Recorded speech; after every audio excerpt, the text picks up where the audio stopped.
Everyone, स्वागत है आप सबका आज के करंट अफेयर एनालिसिस लेक्चर में, जिसमें Indian express, PIB and other sources से ली गई न्यूज़ को होलिस्टिकली एनालाइज किया जाएगा आपके प्रीलिम्स, मेंस एंड इंटरव्यू को ध्यान में रखते हुए। लेक्चर से रिलेटेड वैल्यू एडिशन की पीडीएफ टेलीग्राम चैनल पर सेंड कर दी जाएगी, जिसकी लिंक मैं नीचे डिस्क्रिप्शन बॉक्स में दे दूँगी। वहाँ जाना है और ज्वाइन करना है चैनल डेली पीडीएफ्स के लिए। स्टार्ट करते हैं आज का लेक्चर भी एक मोटिवेशनल कोट से। स्वामी विवेकानंद कहते हैं, give up the small for the infinite, यानी कि आपको small small enjoyments give up कर देनी है, छोड़ देनी है इनफाइनाइट ब्लिस के लिए। वो एक बड़े लक्ष्य के लिए छोटे छोटे जो एन्जॉयमेंट्स होते हैं ना, जो आपको डिस्ट्रैक्ट करती हैं, वो छोड़ देनी है। ठीक है, वो रिजेक्ट कर देनी है। मैं महिमा मिश्रा प्रेजेंट करती हूँ आज का Indian express newspaper analysis. Index देखते हैं क्या पढ़ना है और क्यों पढ़ना है। पहला टॉपिक पढ़ेंगे पर्टिकुलरली वुल्नरेबल ट्राइबल ग्रुप। इससे related prime minister Narendra Modi ने स्कीम लेके आए हैं। वो ये इम्पॉर्टेंट हो जाता है आपके जीएस पेपर 2 के लिए। ठीक है, वहाँ पे वुल्नरेबल सेक्शंस हैं।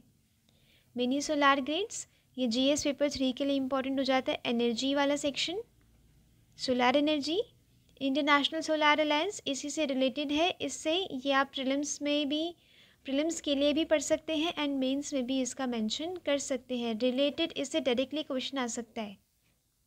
ठीक है, जेपीएस ट्रैकिंग ऑफ एक्यूज्ड पढ़ेंगे। ये देखेंगे कि ये काम कैसे करता है। स्टार्ट करते हैं पहली न्यूज़ से। PM to launch 24,000 crore scheme to for vulnerable tribal groups tomorrow. सबसे पहले पढ़ेंगे कि वुल्नरेबल ट्राइबल ग्रुप्स होते क्या हैं। Particularly vulnerable in India tribal population कितनी है? 8.6 ऑफ टोटल पॉपुलेशन। 8.6% जनजाति हैं। ठीक है, ट्राइबल पॉपुलेशन है। पर्टिकुलरली वुल्नरेबल ट्राइबल ग्रुप, ये इस ट्राइबल ग्रुप के अंदर भी एक कैटेगरी है। More developed and assertive tribal group take a major chunk of tribal development fund, यानी कि जो स्कीम्स होती है ना, जो थोड़ा सा डेवलप होता है ट्राइबल ग्रुप, वो स्कीम्स का बेनिफिट गैदर कर लेता है। ठीक है, वहाँ पे भी हायरार्की होती है। तो ये जो नीचे जो हायरार्की वाले होते हैं, ये पर्टिकुलरली वुल्नरेबल ट्राइबल ग्रुप, इन्हें स्कीम्स का फ़ायदा नहीं मिल पाता। इसीलिए इनकी एक अलग कैटेगरी बांट दी गई थी 1973 में, जिसमें देबर कमीशन ने कहा कि प्रिमिटिव ट्राइबल ग्रुप्स नहीं, इन्हें बोलेंगे ये पर्टिकुलरली वुल्नरेबल ट्राइबल ग्रुप। ठीक है, ये ट्राइबल ग्रुप के ही अंदर एक लेस डेवलप्ड वाली कैटेगरी है। ये चीज़ ध्यान रखनी है। ये प्रीलिम्स में भी पूछा जा सकता है, वन लाइनर एग्ज़ाम में भी पूछा जा सकता है कि जो देबर कमीशन है वो किस चीज़ के लिए अपॉइंट किया गया था। तो आप बोलेंगे उसमें particularly vulnerable tribal groups, tribal group को सब कैटेगराइज करने के लिए। इनके कुछ कैरेक्टरिस्टिक्स हैं, जैसे कि homogeneous with A small population, बहुत छोटी पॉपुलेशन होती है। फिजिकली आइसोलेटेड होते हैं ये मेन लैंड से। ठीक है, कहीं जंगल वंगल में मिल जाते हैं ये। एब्सेंस ऑफ रिटन लैंग्वेज नहीं है, पीढ़ी दर पीढ़ी वही ओरल लैंग्वेज चलती आ रही है। रिलेटिवली सिंपल टेक्नोलॉजी, बिल्कुल एब्सोल्यूट सी मतलब एब्सोल्यूट सी टेक्नोलॉजी यूज़ करते हैं। स्लोअर रेट ऑफ चेंज और पॉपुलेशन डिक्लाइन हो रही है। राइट, ये इसकी कुछ कैरेक्टरिस्टिक्स हैं। सबसे ज़्यादा पर्टिकुलरली वुल्नरेबल ट्राइबल ग्रुप कहाँ मिलेंगे? ओडिशा में। ठीक है, 75 लिस्टेड है 18 union territories and states of India में। ठीक है, यानी कि 18 राज्यों में पाए जाते हैं और 75 इनकी संख्या है। 75 ग्रुप्स हैं। अब देखते हैं कि इश्यूज़ क्या क्या ये फेस करते हैं, उसके बाद हम वो स्कीम पढ़ेंगे जो पीएम लेके आए हैं। द डेथ ऑफ डाटा, वो सबसे पहले तो इनमें डाटा की कमी है। The census doesn't comprehensively capture, यानी कि कैप्चर नहीं कर पाता, जो सेंसस डाटा निकालता है ना, वो कैप्चर नहीं कर पाता अच्छे से इनसे related data. Some PVTGs are not even recognised, उन्हें तो जनजाति का भी दर्जा नहीं मिला है। कुछ पर्टिकुलरली वुल्नरेबल ट्राइबल ग्रुप्स ऐसे हैं। Located outside the schedule 5 and 6 areas. अब जो स्पेशल प्रोटेक्शन मिलती है उन्हें वो ये शेड्यूल 5 एंड 6 आपको पता है, जिसके तहत ट्राइबल एरियाज के लिए कुछ स्पेशल प्रोविजंस लेके आए गए थे। ठीक है, अब कुछ ऐसे पर्टिकुलरली वुल्नरेबल ट्राइबल ग्रुप्स हैं जो इससे भी बाहर हैं, वो इसमें इंक्लूड नहीं किए गए। इसका मतलब यही है ना कि बेनिफिट नहीं मिल पा रहे उन्हें। Problem of cultural contact which causes, जैसे कि कल्चरल कॉन्टैक्ट, जैसे कि आसपास के जो पेरिफेरल एरियाज़ होते हैं उसके कॉन्टैक्ट में जब ये लोग आते हैं तो कल्चरल एसिमिलेशन होता है। ये पर्टिकुलरली वुल्नरेबल ट्राइबल ग्रुप दूसरे जो मेन लैंड के जो ग्रुप के पीपल हैं उनका कल्चर देखते हैं, उनका रहन सहन, उनका पहनावा ओढ़ावा देखते हैं, जिस वजह से उनका जो अपना नेटिव कल्चर है ना वो डिग्रेड हो रहा है। ठीक है, इसे आप कंपेयर करिए कि इंडिया की ट्रेडिशनल ड्रेस क्या है और वेस्टर्नाइजेशन से अब क्या ड्रेस हो गई है। ठीक है, सेम ऐसा ही हो रहा है पर्टिकुलरली वुल्नरेबल ट्राइबल ग्रुप्स के साथ। फॉरेन पैथोजेंस आ जाते हैं जो बीमारियां फैला देते हैं, जैसे कि ज़ारावाज में साइफिलिस स्प्रेड हो गई थी। ठीक है, कुछ ऐसे पैथोजेंस जो उनकी एंटायर पॉपुलेशन, एक तो वैसे उनकी पॉपुलेशन कम है, डिक्लाइन हो रही है, अब कोई फॉरेन पैथोजन आ जाएगा, कोई बीमारी आ जाएगी तो वो पूरे के पूरे पूरा का पूरा सफाया हो जाएगा उनका। ठीक है, ये इसमें आपको पॉइंट ये नोट पॉइंट करना है, क्योंकि पर्टिकुलरली वुल्नरेबल ट्राइबल ग्रुप से रिलेटेड अगर कोई स्कीम आई है तो आप इससे प्रीलिम्स में भी क्वेश्चन एक्सपेक्ट कर सकते हैं, मेंस में भी, जीएस पेपर 2 एंड इंटरव्यू में भी। ठीक है, disruption of tribal way of life due to economic exploitation of resources, ये आपको पता है, जैसे कि छत्तीसगढ़, ओडिशा वगैरह के एरियाज़ में ना काफ़ी सारे मिनरल्स पाए जाते हैं। ओके, तो वो मिनरल एक बिल्कुल इकोनॉमिक रिसोर्स की तरह देखा जाता है, उसकी माइनिंग की जाती है। अब माइनिंग की वजह से जो इनका ट्राइबल घर है, जो इनका वे ऑफ लाइफ है, वो डिस्टर्ब हो जाता है, वो ख़राब हो जाता है, ये डिस्प्लेस हो जाते हैं अपनी जगह से, और कभी कभी अच्छे से इन्हें इकोनॉमिक रिसोर्सेज, इन्हें एम्प्लॉयमेंट भी नहीं मिल पाता। Rise of exploitative economic system, जैसे कि इनमें गोटी सिस्टम फॉलो किया जाता है, ये एक बॉन्डेड लेबर सिस्टम है among Juangs. Conflict between environmental conservation and upholding tribal rights.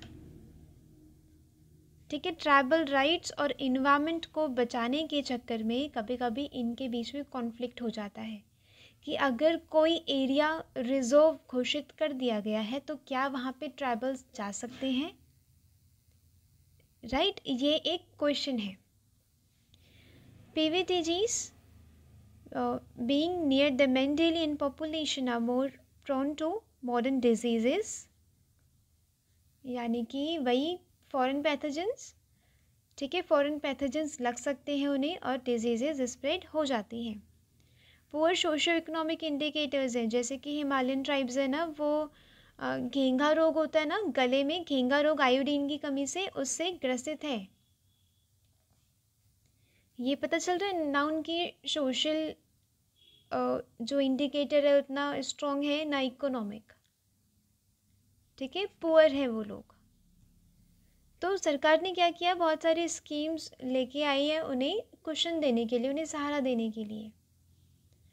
जैसे कि स्कीम्स, काफ़ी सारी स्कीम्स लाई गई हैं on the lines of one बंधु कल्याण योजना। जीएस पेपर 2 में आप इस स्कीम का मेंशन करेंगे, जीएस पेपर 2। ओके, कंजर्वेशन कम डेवलपमेंट प्लान, उनका बचाव भी करेंगे और उनका विकास भी, of PVTGs। Enactment of Scheduled Tribes and Other Traditional Forest Dwellers Act 2006, ये पहला एक्ट है जो बात करता है कि ट्राइबल को उनकी ज़मीन का अधिकार होना चाहिए। बहुत इम्पॉर्टेंट है, इंटरव्यू में बोलेंगे तो आप इन स्कीम्स का मेंशन करेंगे। लोकल इनिशिएटिव्स लाए गए हैं राज्य सरकारों के द्वारा, जन स्वास्थ्य सहयोग by Chhattisgarh, restricted area permit in Andaman and Nicobar island, कौन से एरियाज़ में फॉरेनर्स यानी कि जो बाहर लैंड से आ रहे हैं वो जा सकते हैं और कौन से एरियाज़ में नहीं जा सकते हैं। ठीक है, एक है ना inner line permit. Inner line permit भी नॉर्थ ईस्ट मतलब स्टेट्स में इसीलिए है, ठीक है, कि जो बाहर से जा रहे हैं वो ट्राइबल एरियाज़ को, ट्राइबल ग्रुप्स को अफेक्ट ना करें, उनके इकोनॉमी का एंड कल्चर पे फ़र्क ना पड़े। Formation of micro project agencies by Odisha, ये थोड़े बहुत अगर आप राज्य सरकारों के जो इनिशिएटिव्स हैं पीवीटीजीज के लिए ये मेंशन करेंगे तो आपका आंसर और अवेयर लगेगा। ठीक है, अब देखते हैं स्कीम्स कौन सी लाई गई हैं, उसके बाद पढ़ेंगे क्या क्या रिकमेंडेशंस हैं। बहुत इंपॉर्टेंट हो जाता है आपका वे फॉरवर्ड के लिए। 24,000 करोड़ की स्कीम लेके आई गई है जो होलिस्टिक डेवलपमेंट ऑफ पीवीटीजीज यानी कि पर्टिकुलरली वुल्नरेबल ट्राइबल ग्रुप्स की बात करता है। ये जनजातीय गौरव दिवस नवंबर 15 को मनाया जाएगा। उस दिन ये स्कीम लेके आई जाएगी यानी कि कल 15 is tomorrow. Mission was the first announced यानी कि 2023 to 24 में ये पहली बार मिशन अनाउंस किया गया था। पीवीटीजीज क्या होते हैं? मोस्ट वुल्नरेबल कम्युनिटीज़ होती हैं among tribal group and they usually have distinctive यानी कि बहुत अलग उनकी संस्कृति सभ्यता होती है। Live in geographically isolation, main land से थोड़ा अलग रहते हैं वो, उतना कांटेक्ट नहीं होता इनका मेन लैंड वाले लोगों के साथ। And are shy of contact with other communities, जैसे कि अंडमान एंड निकोबारीज हो गए, सेंटिलिनीज हो गए, ठीक है, वो काफ़ी शाय रहते हैं। अब ये जो स्कीम लेके आई गई ये बिल्कुल होलिस्टिक डेवलपमेंट की बात ये करती है, जैसे कि roads, telecom connectivity, electricity, safe housing, ये सारी क्या है? ये बेसिक एम्यूनिटीज़ हैं। इससे ऐसा तो नहीं है कि उनका कल्चर इफेक्ट हो रहा है, राइट। ह्यूमन बीइंग को कुछ बेसिक एम्यूनिटीज़ की ज़रूरत होती है, जैसे कि कम से कम साफ़ पानी रहे, इलेक्ट्रिसिटी रहे, वाटर एंड सैनिटेशन की सुविधा रहे, शिक्षा हो, health and nutrition, sustainable livelihood opportunities, ये उन सब लोगों के लिए भी इम्पॉर्टेंट हो जाता है। 75 पीवीटीजीज हैं with a population of 28 lakh, live in 22,000 around 22,000 villages में रहते हैं। ये इशारा है किसकी तरफ कि ये लेस डेवलप्ड है और पॉपुलेशन भी इनकी ज़रूरी है। 28 लाख पॉपुलेशन है, ठीक है। आपको इंटरव्यू में क्वेश्चन आएगा तो आप ये बोलेंगे कि recently prime minister Narendra Modi ने एक और स्कीम लॉन्च की है जो जनजातीय गौरव दिवस के दिन लॉन्च की गई थी। ये होलिस्टिक डेवलपमेंट की बात करता है। इसके अलावा और भी काफ़ी सारी स्कीम्स हैं जो राज्य सरकारों के द्वारा एंड नेशनल यूनियन गवर्नमेंट के द्वारा लाई गई थी। कमीशंस इस्टेब्लिश किए गए थे, ठीक है, उसमें आप देबर कमीशन का नाम ज़रूर से लेंगे। Recommendations by national advisory council, बहुत इंपॉर्टेंट रिकमेंडेशन है। आप ये एज इट इज़ अपने आंसर में लिख के आ जाएंगे तो भी कोई दिक्कत नहीं होगी। Identification of PVTGs and assessment of their vulnerabilities, सबसे पहले आइडेंटिफाई किया जाए हमारे देश में कितने पीवीटीजीज रहते हैं, ठीक है, उनके डाटा को रिकॉर्ड किया जाए, उनके सोशो इकोनॉमिक इंडिकेटर्स को देखा जाए, उनकी वुल्नरेबिलिटीज़ को देखा जाए। Ministry of Tribal Affairs should create a specially designed census for PVTGs, यानी कि particularly vulnerable tribal groups के लिए अलग से census लाना चाहिए। Displacement of PVTG should be considered as the last option, यानी कि कोई ऑप्शन नहीं बचा है, बस आखिरी ऑप्शन ही है कि PVTGs को उनके लैंड से हटाने का, तभी वो किया जाए।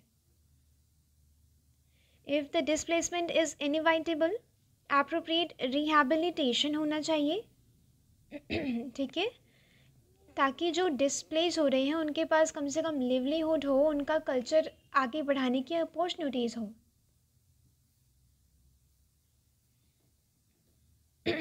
Right. Next is preparation of vulnerability index.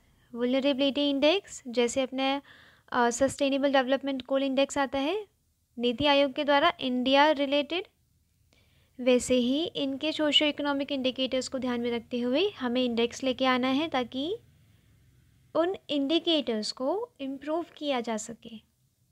शिक्षा हो गई या स्वास्थ्य हो गया, उन सबको इम्प्रूव किया जा सके। अवेयरनेस फैलानी चाहिए। फॉरेस्ट राइट एक्ट वगैरह जैसे कि कुछ कानून है केंद्र सरकार और राज्य सरकारों के द्वारा, उसे क्या करना है, उसके बारे में अवेयरनेस फैलानी है। अगर राइट्स के बारे में पता होगा तो आवाज़ भी उठाई जा सकेगी। Develop livelihood strategies and design development programmes on the basis of a right based and felt need approach. बहुत इम्पॉर्टेंट कीवर्ड है आपके आंसर के लिए। Conservation and enhancement of their existing livelihood, जैसे कि ट्राइफेड ट्राइबल रिसर्च इंस्टीट्यूट हो गए, ठीक है। इन सब के उनके जो अभी की लिवलीहुड्स है ना, उसे भी हमें सिक्योर करके रखना है। Extension of food security scheme priority basis पे देनी चाहिए पीवीटीजीज को, ऐसा कमीशन ने, काउंसिल ने कहा है। आपको एज इट इज़ रिकमेंडेशन लेके आ जानी है। Involving NGOs and anthropologist for capacity building of tribals, यानी कि स्टेक होल्डर्स को यहाँ पे इंक्लूड करो। Civil society, anthropologist. एंथ्रोपोलॉजिस्ट क्या होते हैं, जो स्टडी करते हैं ट्राइब्स वगैरह की, ठीक है। Tribals for social mobilisation, governance, वहाँ पे गुड गवर्नेंस होना चाहिए। एडमिनिस्ट्रेटिव एफिशिएंसी होनी चाहिए, वहाँ पे वो बाबू वाला एटीट्यूड नहीं रखना, क्योंकि आप बहुत ही सेंसिटिव ह्यूमन से डील कर रहे हैं वहाँ, ठीक है। कंक्लूजन क्या है, हमें ट्राइबल पंचशील पे ध्यान देना है, यानी कि उनके वेलफेयर के साथ साथ हमें उन्हें उनका जो कल्चर है उसे भी सिक्योर करना मतलब करके रखना है। उन्हें उनके हिसाब से डेवलपमेंट होने देनी है, करने देनी है। एक इनेबलिंग इन्वायरमेंट बनाना है, created in which communities are empowered to make their own life. अपना लाइफ एंड लिवलीहुड वो खुद चुन सके, खुद बना सके, अपने कल्चर को आगे प्रोपोगेट कर सके, ठीक है। ये लिखेंगे आप कंक्लूजन में। ऐसे करते न्यूज़पेपर का एनालिसिस कि आप देखेंगे कि हाँ एक स्कीम आई है, ठीक है। आप सिर्फ उस स्कीम को पढ़ के नहीं आगे न्यूज़पेपर कंप्लीट कर देंगे, नो। आपको डिस्कस करना है prelims, mains and interview point of view से आप कैसे मेन पॉइंट्स एक्सट्रैक्ट कर सकते हैं, वैल्यू एडिशन लेके आ सकते हैं, उन चीज़ों पे ध्यान देना है। नेक्स्ट इंपॉर्टेंट देखते हैं, with a little help from the sun, यानी कि मिनी ग्रिड्स की यहाँ पे बात कही है ऑथर्स ने इस एडिटोरियल में। According to the World Bank, यहाँ पे देखते हैं मिनी ग्रिड्स क्या होते हैं, छोटे छोटे सोलार एनर्जी वाले, ये ऐसे होते हैं, देखिए ये ऐसे होते हैं, ठीक है। छोटे छोटे ही लगाए जाएंगे ग्रिड्स, ये इम्पॉर्टेंट होता है। ये इसे कहते हैं decentralisation of electrification process.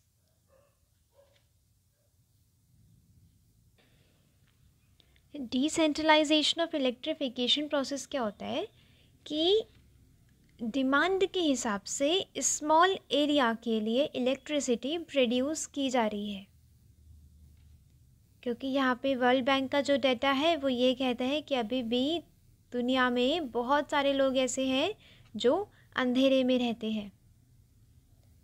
675 million people ऐसे हैं अभी वर्ल्ड में जो डार्कनेस में रहते हैं, जिनके घरों में बिजली नहीं है। वर्ल्ड बैंक के according recently which set recently set a target to fund 1,000 mini grids in Nigeria, where over 90 million people still live without electricity. Nigeria में मिनी ग्रिड्स को फंड करने के लिए प्रावधान कहा है किसने? वर्ल्ड बैंक ने, क्योंकि वहाँ पे अभी भी 90 मिलियन ऑफ पॉपुलेशन ऐसी है जो बिना इलेक्ट्रिसिटी के है. Mini grids companies are also offering range of other services, जैसे कि रूरल प्रोस्पैरिटी में जो बढ़ावा देगी मिनी ग्रिड कंपनीज कुछ नहीं है, इलेक्ट्रिसिटी को प्रोड्यूस करने के लिए लोकल प्राइवेट कंपनीज हैं जो सोलार मिनी ग्रिड्स लगा के सप्लाई बेस्ड इलेक्ट्रिसिटी प्रोड्यूस करती हैं. नेक्स्ट इसमें क्या है कि जो ये वाली कंपनीज़ है ना, ये अदर सर्विसेज भी ऑफर कर रही हैं, जैसे कि mobile telephone, irrigation, agro processing. ठीक है, ये रूरल डेवलपमेंट में एक होलिस्टिक बढ़ावा देगी. इंडिया में अराउंड 700 सोलार मिनी ग्रिड्स को ऑपरेट एंड ओन किया जाता है by handful of private companies. अब प्राइवेट कंपनी का क्या रहता है? प्रॉफिट. ये कस्टमर की पेमेंट पे बेस करता है. कस्टमर पे करेंगे तो इलेक्ट्रिसिटी मिलेगी, वरना नहीं मिलेगी. ये अनसब्सिडाइज्ड है. यूपी, बिहार एंड झारखंड जैसे स्टेट्स में ये ऑपरेट किया जाता है. सोलर एनर्जी क्या है? ये एक चीपेस्ट फॉर्म ऑफ एनर्जी है in most countries. But current level of solar investment क्या है? 10% of the required amount to achieve net zero emission. यानी कि नेट ज़ीरो इमिशन हमें अचीव करने के लिए जितनी सोलार एनर्जी में इन्वेस्टमेंट की ज़रूरत है, अभी कितना है? सिर्फ 10%. ये बहुत इंपॉर्टेंट पॉइंट हो जाता है आपके इंटरव्यू के लिए. To unlock the potential of smaller scale solutions like solar mini grids, it is imperative to implement guarantees and introduce innovative financial mechanism. Fund की ज़रूरत है, इनोवेशन की ज़रूरत है, ताकि घर घर में बिजली पहुंचाई जा सके. सोलार एनर्जी को यूज़ करते हुए डिसेंट्रलाइजेशन ऑफ इलेक्ट्रिफिकेशन प्रोसेस. ये बात याद रखनी है आपको. International Solar Alliance is actively spearheading such as an initiative through its Global Solar Facility. ठीक है, ग्लोबल सोलार फैसिलिटी के तहत क्या है? ये फैसिलिटी है फंड प्रोवाइड करने की. ठीक है, फंड को प्रोवाइड कराया जा रहा है स्पेशली अफ्रीका के डेवलपिंग और अंडर डेवलप्ड रीजन्स में. ठीक है, अब यहाँ पे ऑथर कह रहे हैं कि अगर efficiently planned and well run solar mini grids होना तो अच्छे से इलेक्ट्रिसिटी प्रोवाइड की जा सकती है अनटच्ड एरियाज़ को भी. और अभी हमने ऊपर बात करी पर्टिकुलरली वुल्नरेबल ट्राइबल ग्रुप्स की, जहाँ पे इलेक्ट्रिफिकेशन की बात की हमने. मतलब इलेक्ट्रिसिटी भी बेसिक ह्यूमैनिटीज़ में है. उन सब चीज़ों के लिए हमें लोकल सॉल्यूशंस ढूंढने होंगे. लोकल सॉल्यूशंस जैसे मिनी सोलार ग्रिड्स. ठीक है, आपको कनेक्ट करते रहना है. Private mini grids combining solar with battery storage are an affordable, technically mature, easily developed and bankable solution. Bankable solution means cost effective है.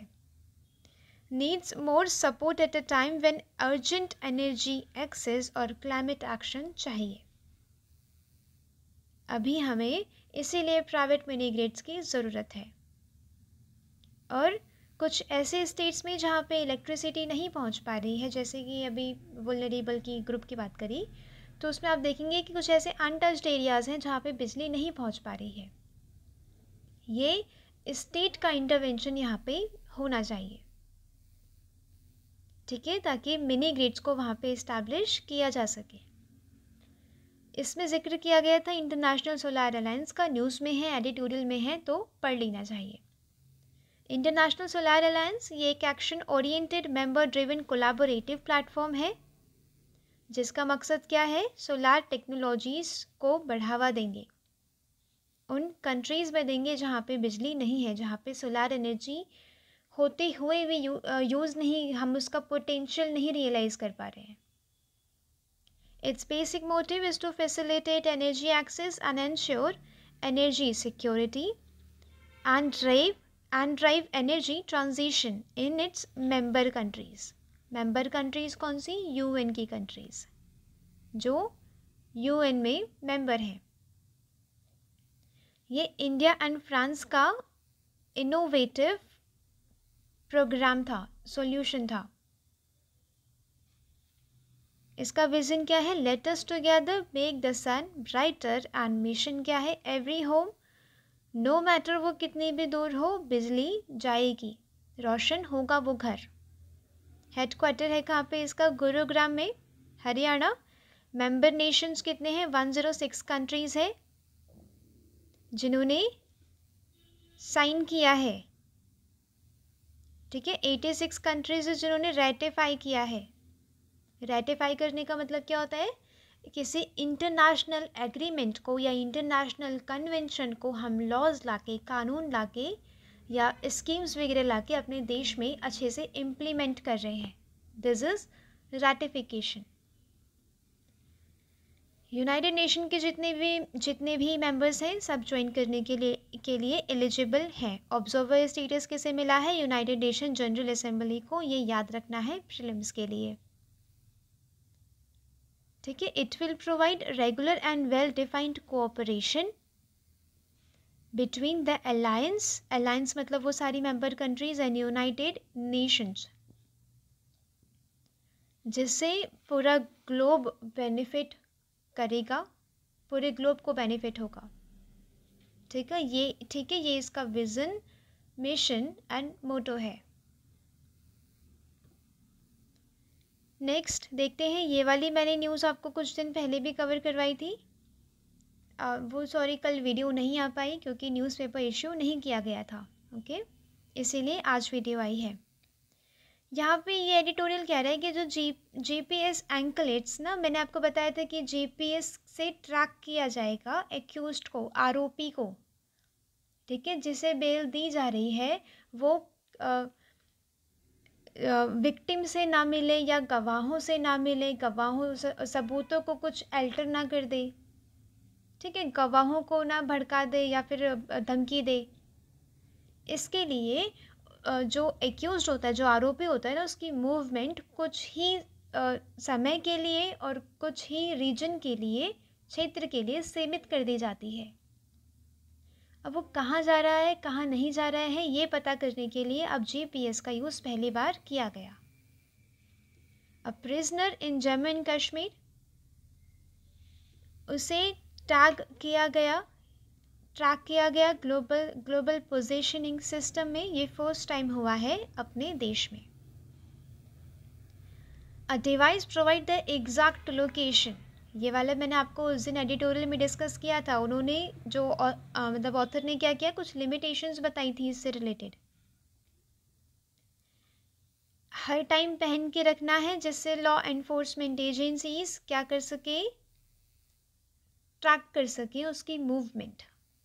The device is tamper proof, बिना damage किए हटाया नहीं जा सकता। ये आर्म में यानी कि बाजू में या जहाँ पे पायल पहनते हैं, एंकल, वहाँ पे लगाया जाता है। कुछ ऐसी कंट्रीज़ हैं जैसे कि UK, US, मलेशिया, इन सब में यूज़ किया जा रहा है GPS ट्रैकर। एक्यूज्ड को बेल देने की यही प्री कंडीशन है। हम आपको बेल तभी देंगे जब आप GPS ट्रैकर लगाएंगे, ऐसा वहाँ पे प्री कंडीशन है बेल के लिए। अब यहाँ पे राइट्स एक्टिविस्ट कहते हैं कि अगर आप किसी ह्यूमन बीइंग की ट्रैकिंग को अगर आप ट्रैक कर रहे हैं ना, उसकी मूवमेंट को ट्रैक कर रहे हैं, तो ये वायोलेशन है राइट टू प्राइवेसी। अभी राइट टू प्राइवेसी 2017 में जो पुत्तस्वामी वर्सेस यूनियन ऑफ इंडिया आया था, जिसमें राइट टू प्राइवेसी को फंडामेंटल राइट करार कर दिया गया था अंडर आर्टिकल 21, वो यहाँ पे क्वेश्चन में आता है, ठीक है। ये चीज़ें याद रखनी है। और उस दिन क्या बताया था, लिमिटेशंस बताई थी, जैसे कि कुछ ये बैटरी ऑपरेटेड डिवाइस होती है, राइट। तो इसकी रिलायबिलिटी एंड वैलिडिटी पे भरोसा नहीं किया जा सकता। कुछ चेंजेस इसमें लेके आने होंगे, कुछ इनोवेटिव सॉल्यूशंस लेके आने होंगे एक्यूज्ड की मूवमेंट को ट्रैक करने के लिए, क्योंकि ये जीपीएस सिस्टम उतना रिलायबल नहीं है। आज के लिए न्यूज़पेपर में था बस इतना ही। मिलते हैं कल। लेक्चर से रिलेटेड वैल्यू एडिशन की पीडीएफ टेलीग्राम चैनल पर प्रोवाइड करा दी जाएंगी, जिसकी लिंक मैं नीचे डिस्क्रिप्शन बॉक्स में दे दूँगी। जाना है, ज्वाइन करना है। एंड ये आपको आज के आज ही नोट कर लेना है। इम्पॉर्टेंट कीवर्ड्स मैंने आपको बताए हैं प्रीलिम्स के लिए, मेंस के लिए एंड इंटरव्यू के लिए, ठीक है। इसे नोट कर लेना है आज के आज ही, ताकि आपके पास खुद के बनाए हुए नोट्स हों, जो प्रीलिम्स के 2 दिन पहले भी, मेंस के 2 दिन पहले भी एंड इंटरव्यू के लिए भी शॉर्ट नोट्स रिवाइज कर सकें आप। पीडीएफ्स के पीछे नहीं भागना है, खुद के नोट्स पे रिलाई करना है, उस पर भरोसा रखना है, ठीक है। तो मिलते हैं कल। Thanks for watching. Thank you so much.